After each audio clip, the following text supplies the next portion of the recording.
আল্লাহকে জিজ্ঞাসা করছে, আল্লাহ আমার জান্নাতের বন্ধুকে? কয় কসাই। আপনি আমার সাথে এমনই করেন, যেটা জিজ্ঞাসা করি সাথে সাথে জবাব দিয়ে দেন। আমি আর কসাই মিল হইল কোথায়? আল্লাহ বলে সিদ্ধান্ত এটাই, ওয়াকাউলুনাল ফাসাল, আমাদের সিদ্ধান্তই সিদ্ধান্ত। আচ্ছা ঠিকানা দেন, যায় দেখি কি আমল করে। তো যায় দেখে হ্যাঁ কসাই।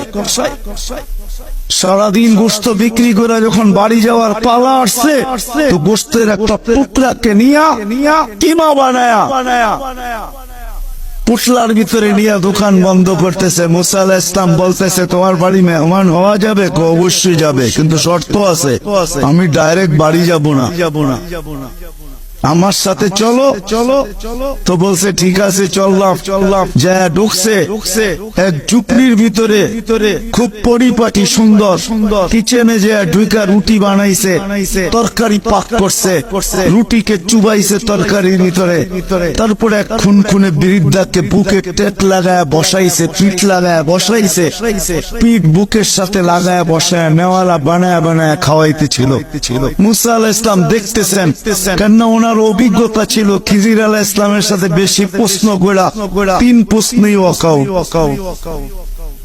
আল্লাহর রাসূল বলছে, লাউ সাবারা মুসা লাআলিমনা কাসীরাম মিনাল খায়র। মুসা আলাইহিস সালাম যদি আরেকটু ধৈর্য ধরতেন, তাহলে আমরা আরো তথ্য জানতে পারতাম। তো উনি বুঝে গেছেন চুপ থাকাই ভালো, কিচ্ছু জিজ্ঞাসা করেন নাই। যখন খাওয়া দাওয়া শেষ, পরিপাটি শেষ, শোয়া দিয়া এখন বলতেছে, পাশেই আমার বাড়ি, চলো আমার বাড়িতে মেহমান থাকবে। এখন আর চুপ থাকতে পারেন না। তো বলতেছে, শোনো এই বৃদ্ধা কে? আমার মা।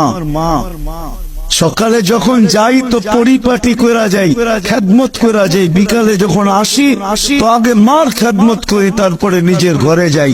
তো বুঝলাম, কিন্তু তুমি খেদমত করার পরে মা জানি হাত উঠে কি বললো? খুনখুনে বৃদ্ধা, তো দাঁত নাই। দূর বাদ দাও পাগল মা। যখনই খেদমত শেষ করি হাত উঠায় বলে, আমাকে মুসার, আমার সন্তানকে আল্লাহ জান্নাতে মুসা আলাইহিস সালামের সাথী বানায় দিয়েন। তো মুসা আলাইহিস সালাম চিৎকার দিয়ে বলতেছে, মা পাগল না,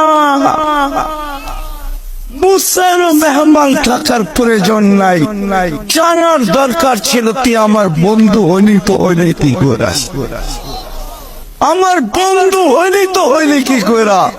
এই জন্য আমল দ্বারাই আকর্ষণের পাত্র হইতে হবে।